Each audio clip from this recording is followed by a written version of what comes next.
안녕하세요. 크립토TV입니다. 이번 시간에는 미국 세력, 중국 세력 둘 다 지원하는 코인들, 블록체인이 있을까요? 한번 살펴봅니다. 홍콩 소식을 먼저 말씀을 드려볼까 하는데요. 기관, 패밀리 오피스, 한마디로 돈 좀 있는 기관들이 지금 어디에 투자합니까? 코인에 투자를 그렇게 하려고 달려들고 있죠. 이미 일부 패밀리 오피스는 20% 이상을 코인에 할당을 하고 있다고 합니다. 근데 이 투자 소득에 대한 세금을 어떻게 한다고요? 면제를 논의 중이다. 참고로요, 홍콩은요, 자본소득세가 없습니다. 우리나라는 배당 소득, 뭐 이자, 은행 이자, 뭐 주식의 배당금 이런 거 받으면 2천만 원 넘어가면 사실상 조금 그 징벌적 성격의 세금을 매겨요. 홍콩은 배당 소득에 대한 세금이 없습니다. 기존 금융 투자 소득의 면세 범위에 지금 뭘 추가하겠다고요? 코인을 집어넣는답니다.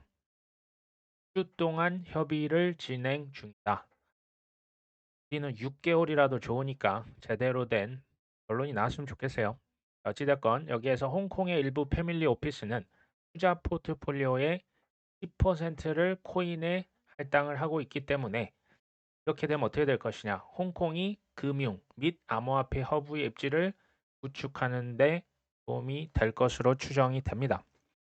사실 크립토 허브라고 하면 우리가 잘 알고 있는 게 그 두바이가 있습니다. 그 다음에 싱가포르, 뭐 몰타, 스위스 이런 국가들은요 모두 세금 혜택을 제공합니다. 쉽게 말하면 중국이나 인도나 돈 좀 있는 특히 크립토 뭐 밀리어네어, 빌리어네어 억만장자들이 뭐 어디 그 이름도 모르는 뭐 세이셸입니까? 뭐 이런 데 가서 사는 사람도 있더라고요. 왜냐하면 세금을 혜택을 그만큼 주니까. 세금을 혜택을 주면 어떤 일이 벌어지냐면요. 코인에 이제 뭐 개발자가 됐건 창업자가 됐건 이 국가, 이 지역으로 몰려옵니다. 누군가 창업을 하겠죠. 그러면 사람을 뽑을 겁니다. 사람을 뽑는 기업이 많이 생겨나면 돈을 벌기 위해서 소위 말하는 VC들이 투자를 하겠죠. 소위 말하는 경제가 활성화됩니다. 젊은이들이 와서 기업을 차리면 그 지역의 경제가 당연히 살아나겠죠. 전 세계의 어떤 소위 이제 좀 깨어있는 국가들은 크립토 이 시장, 확정된 미래를 선점하기 위해서 지금 사활을 걸고 있는 겁니다. 제가요, 이건 조금 어, 별도의 얘기인데 코스코라고 하는 마트가 있습니다. 여기에 제가 이제 뭐 가끔씩 가는데요. 굉장히 맛있는 핫도그, 제가 2,000원짜리 핫도그를 먹으면서 감동을 했습니다. 근데 음료수까지 주는데 딸랑 2,000원을 받고요. 떡볶이는 3,500원. 여기서 웬만한 떡볶이 전문점보다 여기가 더 맛있더라고요. 추로스는 1,500원 합니다. 실적으로 생각해 보면 이 돈 받고 마트에서 돈 벌 수 있을까요? 없겠죠. 이거 왜 하겠습니까? 저는 이 생각이 났어요. 왜냐하면 세금 거두려고 하는 정치인들을 제가 이해는 하겠습니다. 뭐 세수에 필요할 수는 있잖아요. 근데 한번 생각을 조금 넓히면 좋을 것 같아요. 이 코모든 돈을 강탈해서 그 돈으로 뭐 세수를 채워 넣겠다. 일리는 있지만 그것보다 이게 더 낫지 않겠냐는 거예요. 지금 홍콩 정부, 홍콩은 지금 중국 아닙니까? 중국이 저희보다 어떤 점에서 훨씬 낫고 실용적이에요. 생태계를 키우겠다는 겁니다. 일자리를 차라리 100만 개 만들겠다는 거예요. 왜 이거를 생각을 못 할까요? 세수는요, 그 다음에 자연스럽게 따라오는 겁니다. 경제가 살아야 무슨 세금도 거두겠죠. 세금 얘기는 여기까지 하겠습니다. 자, 예탁원 내년 상반기 2단계에 걸쳐서 토큰 증권 테스트 배드를 시행하겠다. 여기에서 지금 토큰 증권의 총량을 관리하도록 되어 있다고 합니다. 이게 내년 상반기쯤에 시장에 검증을 받을 수 있고 포스컴이나 미래에셋증권처럼 기존에 좀 시스템이 잘 갖춰진 것은 내년 3월 달에 테스트할 것이다. 크게 보면 RWA인데요. 일단 토큰과 증권, STO라고 하죠. 그것을 열심히 테스트를 해보고 있다라는 거죠. 그러니까 누가 봐도 불을 보듯이 디지털 화폐의 시대가 다가오고 있습니다. 생각보다 빠르게 다가오고 있고요. 근데 이 시대가 되면 소위 그 혜택을 보는 기업이 있는 반면에 역사의 뒤안길로 사라질 수 있는 기업도 있습니다. 대표적인 게 도폐공사니까요. 종이돈 안 찍는데 필요합니까? 그다음에 뭐 예탁결제원, 은행, 카드, 증권사, 국세청 이런 것들은 기존 방식으로 하면 과세가 되겠습니까? 물줄기가 아예 그냥 저쪽으로 넘어가기 때문에 황골탈퇴해야만 기존 직원 수라도 아마 유지를 할 수 있을 텐데 쉽지 않을 겁니다. 아마 쪼그라들 겁니다. 핵심은 뭐냐면 중개업자들 있잖아요. 환전, 결제, 송금, 부동산도 중개소에 가서 우리가 부동산 거래를 합니다. 이 모든 것들이 쉽게 말하면 RWA, 자산 토큰화에 밀려서 사라질 가능성이 높습니다. 굳이 수수료 내고 며칠 걸려가지고 뭐 은행 송금 서비스 쓰겠습니까? 은행이 그래서 환골탈퇴하고 있는 겁니다. 크립토 자산 내가 보관해 줄게. 리플도 코인 나한테 맡겨. 내가 이 스테이블 코인도 해서 수수료도 낮춰줄게. 지금요, 어떤 시기냐면 19세기로 말씀을 드리면 미국에서 철도 붐이 일어났던 거 아십니까? 그때 철도는 엄청난 인프라였습니다. 20세기 이게 뭔지 아십니까? 이게 인터넷이에요. 20세기 인터넷이 나왔죠. 21세기 뭐 다른 것도 있겠지만 블록체인입니다. 블록체인이 뭐라고요?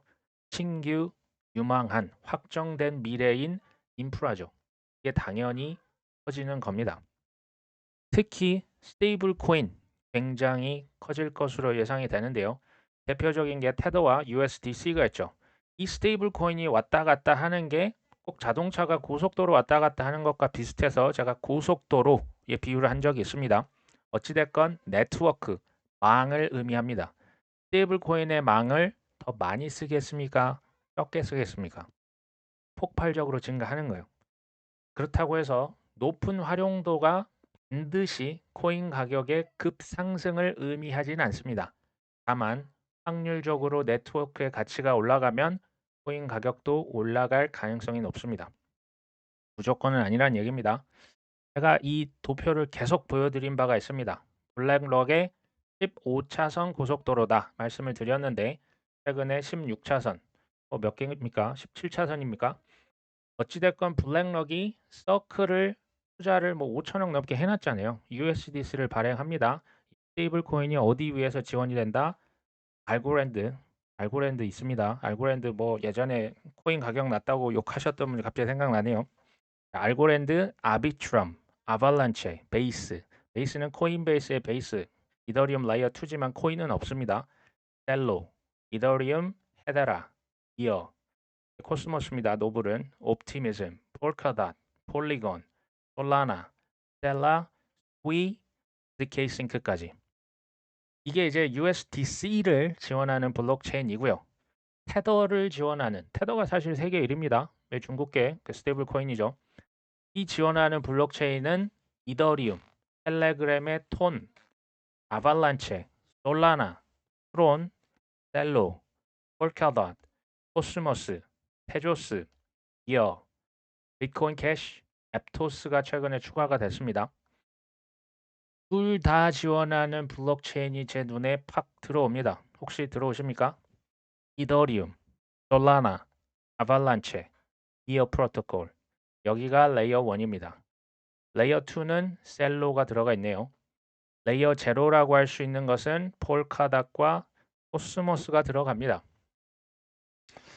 USDC에서 이건 참고로 말씀드립니다. USDC에서 예전에 트론을 제거를 했고요. USDT 테더에서는 알고랜드와 이오스 지원하지 않는다라고 발표를 한 바가 있죠. 이건 뭐냐? 경쟁하고 있는 거예요. 미국계 스테이블 코인은 중국계 블록체인 트론을 뺀 거고요. 중국계 스테이블 코인 테더는 미국을 대표하는 알고랜드와 이오스를 그냥 빼버린 겁니다. 코인에 문제가 있는 건 아니고요. 그냥 경쟁하고 있는 어떤 뭐 정치적인 이유라 보시면 됩니다. 저 코인 사면 진짜 돈 벌 수 있습니까? 분명하게 말씀드릴 수 있습니다. 아니요. 벌 수도 있는데요. 무조건 버는 것은 절대 아닙니다. 종목도 중요하겠죠. 근데 아무리 좋은 코인도 꼭지에서 사면 숨을 흘릴 겁니다. 종목보다 중요한 건 뭐라고요? 타이밍이죠. 수익은 어떻게 해야 발생합니까? 반드시입니다. 쌀 때 사서요. 비쌀 때 파는 것까지 완료를 해야 수익입니다. 예외는 없습니다. 큰 수익을 가져가기 위해서 쌀 때 많이 사십시오. 비쌀 때 그리고 많이 파셔야 반드시 큰 수익이 됩니다. 여기서도 예외는 없습니다. 그럼 실력자가 바로 나오는 거죠. 쌀 때 많이 살 수 있는 게 실력자고요. 비쌀 때 많이 팔 수 있는 사람이 실력자입니다. 반대로 코린이는 누굴까요? 실패자는 누굴까요? 쌀 때 사야 되는데 엄청 팝니다. 비쌀 때 팔고 떠나야 되는데 이때 묶고 더블로 가는 거예요. 이분은 뭐 흘리겠죠. 실패하겠죠. 저는 여전히 기회가 남아 있다라고 보지만 그렇게 오래 남아 있지도 않았다라고 보고 있습니다. 블룸버그에서 트럼프가 SEC 차기위원장 후보 애킨스라고 있나 봅니다. 전 SEC 위원이라고 하는데요. 친암호화폐 후보라고 하죠. 친암호화폐 변호사 존 디튼이 애킨스를 나는 지지한다. 뭐 이런 얘기를 했습니다. 그러면서 게리 겐슬러를 역사상 최악의 SEC 위원장이라고 혹평합니다. 그런데 여기 보시면 게리 겐슬러는 크립토에 대한 이해도가 매우 높았던 악역을 맡았었죠. 애킨스는 어떻게 될까요? 그들이 지금 이게요 다 짜놓은 판이에요. 겐슬러 이제 안녕하지 않습니까? 애킨스는 코인을 알든 모르든 상관없어요. 그냥 친코인의 역할을 수행할 뿐이죠. 이게 이제 그들이 난 10년간 공을 들여서 짜놓은 판이거든요. 이런 것에 놀라는 사람이 저는 놀라울 뿐입니다. 코인에 한정해서요. 민주당과 공화당 원래 이제 여당 야당 죽어라 싸우지 않습니까? 제가 코인에 한정해서 민주당과 공화당이 하나 되는 것을 미국에서 보실 수 있을 겁니다. 뭐 이미 좀 어느 정도 현실화됐죠. CFTC와 SEC가 그렇게 세력 싸움 했잖아요. 어느 정도 역할이 분담이 되고요. 서로의 역할을 순순히 받아들이는 것이 저는 뭐 거의 확정적으로 보이거든요. 내년 코인 많이 오를 거라는 얘기입니다. 다만 이전과 조금 다르게 이제 뭐 선물 옵션 다 승인이 됐거든요. 시기가 훨씬 빨라 지금으로서는 로컬 탑이라고 하죠. 빨리 올 수 있습니다. 내년 초에도 올 수 있습니다. 더블 탑, 트리플 탑도 올 수 있습니다. 깨어 있으셔야 돼요. 잘못하면 패닉셀 하고요. 포모 매수하실 수 있습니다. 그러면 안 되겠죠. 로빈후드가 유럽에서도 활동을 하나 보죠. 로빈후드 크립토 EU가 이더리움 스테이킹 서비스를 출시했습니다. 제가 만약에 전 주식을 잘 안 합니다. 있긴 한데 거의 이제 안 하고요. 주식을 제가 만약에 한다면 뭐 채굴사도 있고 저 마이크로 스트래티지도 있고 코인베이스도 있는데 딱 하나만 사람 저는 로빈후드를 샀을 것 같은데 지금 너무 비쌉니다. 저는 이럴 때 절대 안 삽니다. 주식을 제가 하지 않습니다. 한다면. 근데 로빈후드 원래 미국 회사잖아요. 근데 유럽에서는 이더리움 스테이킹을 출시했답니다. 미국은 왜 이게 아직도 안 되고 있을까요? 뭔가 막아놨겠죠. 비트코인 현물 ETF도요. 생각해 보시면 캐나다, 브라질, 스위스, 독일, 뭐 ETP라고도 합니다. 독일에서는 이런 것들 이미 해외에서 다 승인됐잖아요. 지금 미국에서 됐습니까? 됐죠. 조금 뒤늦을 뿐입니다. 소위 말하는 금융 엘리트 세력이라는 친구들이 인프라 장악하기 위해서 로비를 했겠죠. 알트코인 현물 ETF 승인이요. 유럽에서 다 이미 팔고 있던데요. 오래전부터. 이더리움 스테이킹 현물 ETF에 들어갈까요? 안 들어갈까요? 들어갑니다. 미국에서 들어갈 겁니다. 일본의 메타플래닛 비트코인 매입 위해서 6,200만 달러를 조달하겠다. 뭐가 생각나십니까? 마이크로 스트래티지 생각나지 않으십니까? 실제로 대놓고 표방을 합니다. 스위에서도 블록체인 있죠. 스위에서 첫 번째 네트워크가 중단이 됐답니다. 그러면서 안정성 강화 과제를 남겼다. 스위를 보면 솔라나가 생각나요. 솔라나도 예전에 한 번이 아니죠. 여러 번 블록체인이 멈췄거든요. 지금 솔라나 뭐 쉿코인이라고 욕하시는 분 계십니까? 안 보이시는 것 같은데. 제가 마이크로 스트래티지를 보면서 실은 이런 생각을 한번 해 봤습니다. 2008년도 우리가 역사를 보면 배울 수 있는 점이 실은 많거든요. 투자도 마찬가지입니다. 2008년 글로벌 금융 위기 왜 일어났습니까? 미국의 뭐 서브프라임 모기지 사태였다. 이렇게 기억을 합니다. 쉽게 말하면 부동산 위기였죠. 근데요, 제가 생각할 때는 부동산은 그냥 그때 사용됐던 자산이고요. 핵심은 뭡니까? 인간의 탐욕이 주체가 됩니까? 안 됩니까? 안 됐기 때문에 버블이 터진 겁니다. 그때 분위기 어땠습니까? 누구나 비투 영끌 안 하면 바보였죠. 아무거나 사도 오르는데 안 사면 바보 아니었습니까? 우리 21년도 똑같았습니다. 지금 글로벌 경제는 이미 빚에 의해서 굴러가는 경제입니다. 돈을 빚을 내서 국가든 기업이든 개인이든 빚 없는 사람 있으십니까? 뭐 아파트 살라고 뭐 빚 대출 안 해준다고 정부에 막 항의하고 계시던데 빚에 의해서 굴러가요. 왜 이렇게 됐을까요? GDP 성장률이 안 나오기 때문에 정부 입장에서는 탐욕이 뭐냐면 그냥 돈 찍어서 빨리 해결하는 거예요. 그거의 선진국은 일본입니다. 고령화, 가장 빠르게 초고령화 국가가 됐잖아요. GDP 대비해서 일본의 국가 빚이 거의 270%인 거 혹시 알고 계십니까? 전 세계 단연 탑입니다. 그래서 금리를 못 올리는 거였습니다. 지난 30년간. 고령화가 되고 인구가 감소하면 지금 우리나라도 지금 이렇게 되고 있잖아요. 저성장이 고착화됩니다. 이렇게 되면 금리를 낮출 수밖에 없고 돈을 찍을 수밖에 없어요. GDP가 마이너스가 되는 꼴을 가만히 지켜보고 있는 국가가 있겠습니까? 경제 위기에 대해서 말씀드렸죠. 경제 위기가 언제 올까요? 빚은요. 원금이 있고 이자가 있습니다. 근데 담보 없이 돈 빌려주는 곳 혹시 보셨습니까? 담보는 무조건 받습니다.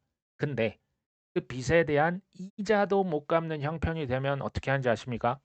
대출해줬던 은행에서 담보를 청산시켜 버립니다. 그걸 부동산으로 치면 경매라고 할 수가 있겠죠. 부동산이요. 담보로 잡아가지고 대출을 합니다. 이걸로 다른 아파트도 사고요.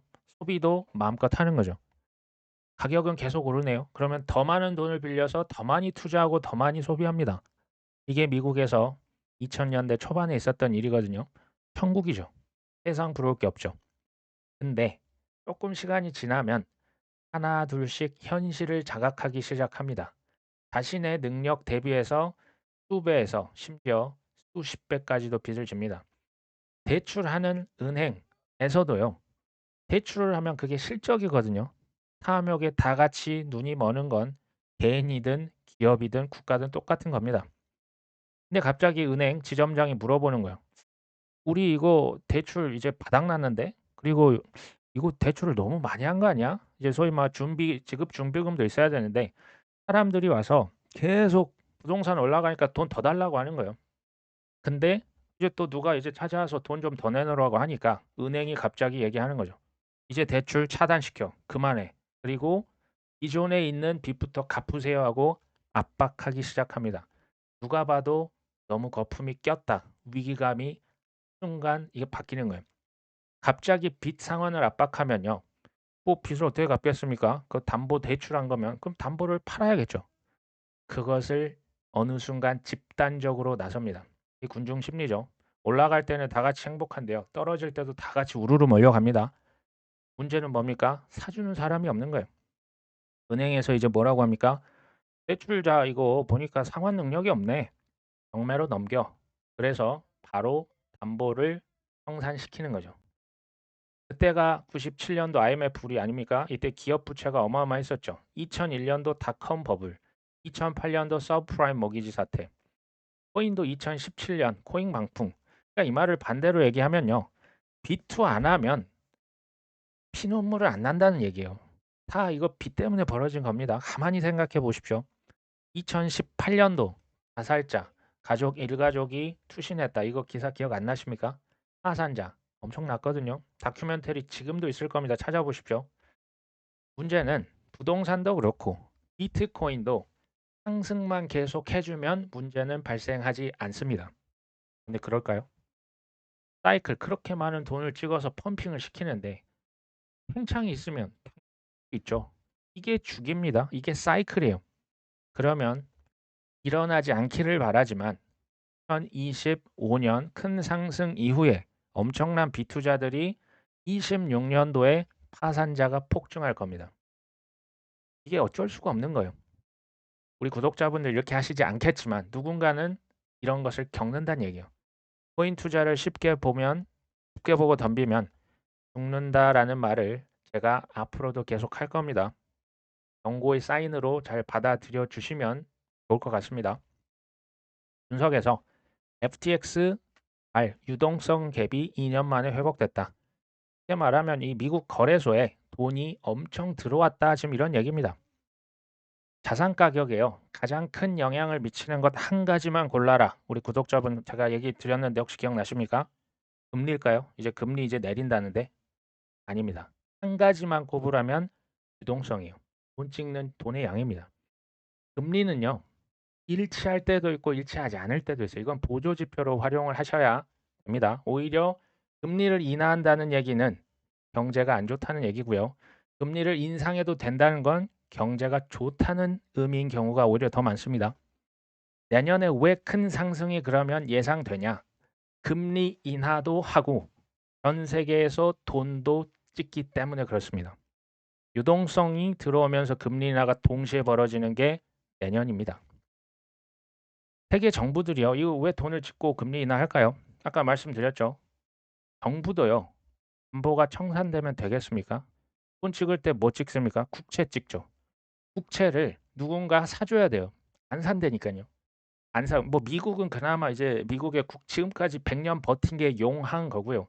이게 잘못되면 어떻게 되는지 아십니까? 짐바브웨 되는 거예요.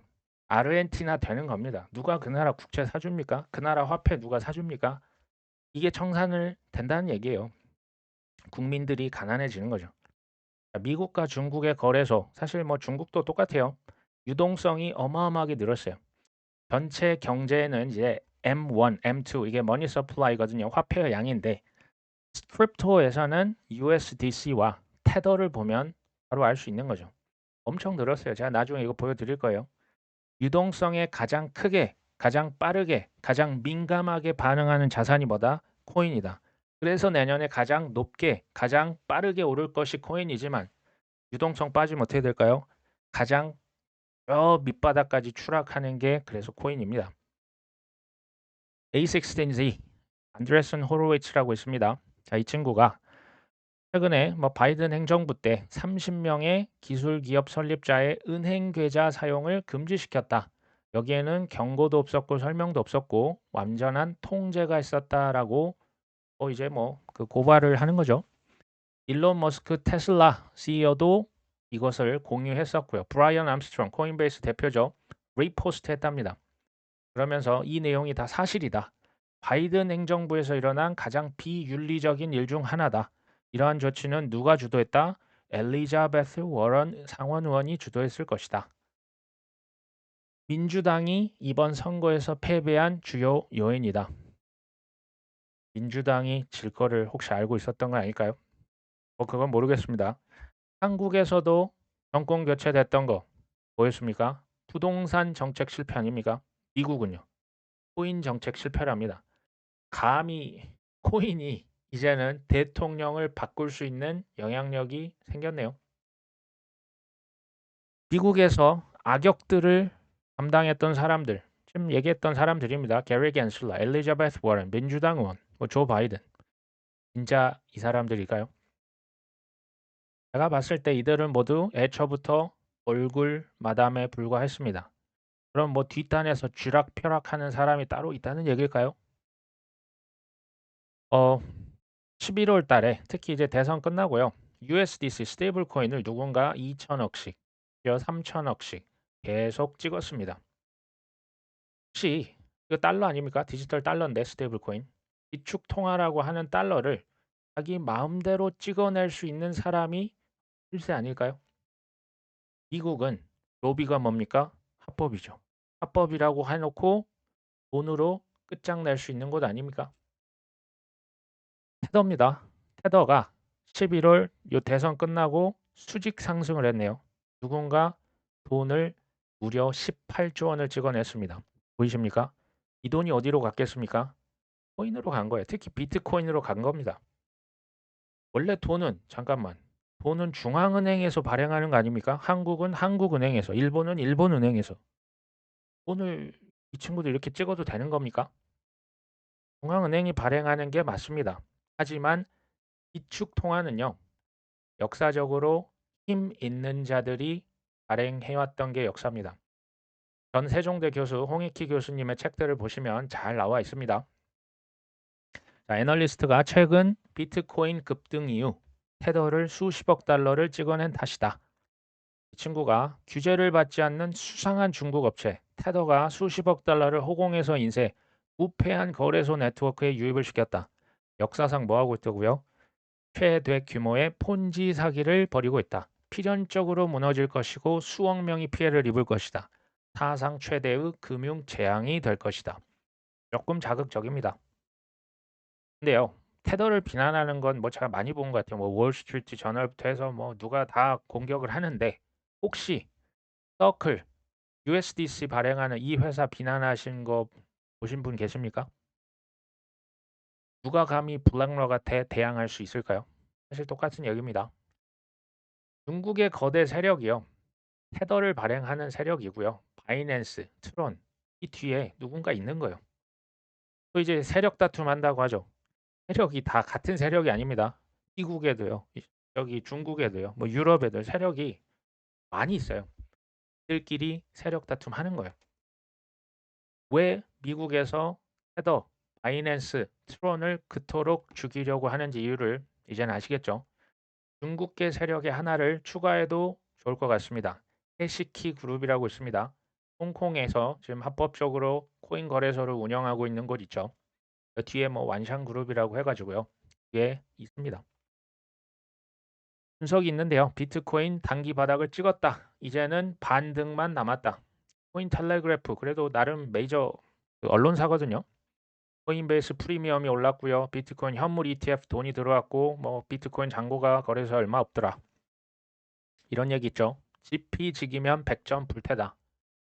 근데요. 적을 알고 나를 알면 백전해서 지지 않는 건데 적도 누군지 모르고 나도 잘 모르는 투자를 하면 이기겠습니까? 적이 누굽니까? 자산 가격만 쥐락펴락하는 게 아니에요. 세계의 정치, 경제, 언론 자기 맘대로 할 수 있는 이런 적들이 있어요. 눈에 보입니까? 눈에 잘 안 보여요. 우리 눈에는 트럼프 대통령, 시진핑, 푸틴 대통령 이런 친구들만 보이는 거죠. 제 의견입니다. 앞으로 두 눈이 휘둥그라질 만큼 코인의 가격이 올라갈 겁니다. 내년에 대폭 등장 나오면 우리 다 부자 될 수 있을까요? 그랬으면 좋겠습니다. 하지만 대부분은 엄청난 코인 피해자로 남을 겁니다. 인간의 탐욕을 제어할 수 있다? 그렇지 않을걸요? 우리 구독자분들은 아무쪼록 적당히 먹고 잘 탈출하셨으면 합니다. 저 역시 이제 방송을 통해서 말씀을 드리려고 합니다. 매우 중요합니다. 인생 기회 이번에는 꼭 잡으시고요. 준비된 분들은 이번 기회에 잡을 수 있다고 봅니다. 오늘 방송 여기까지 합니다. 끝까지 시청해 주셔서 감사합니다.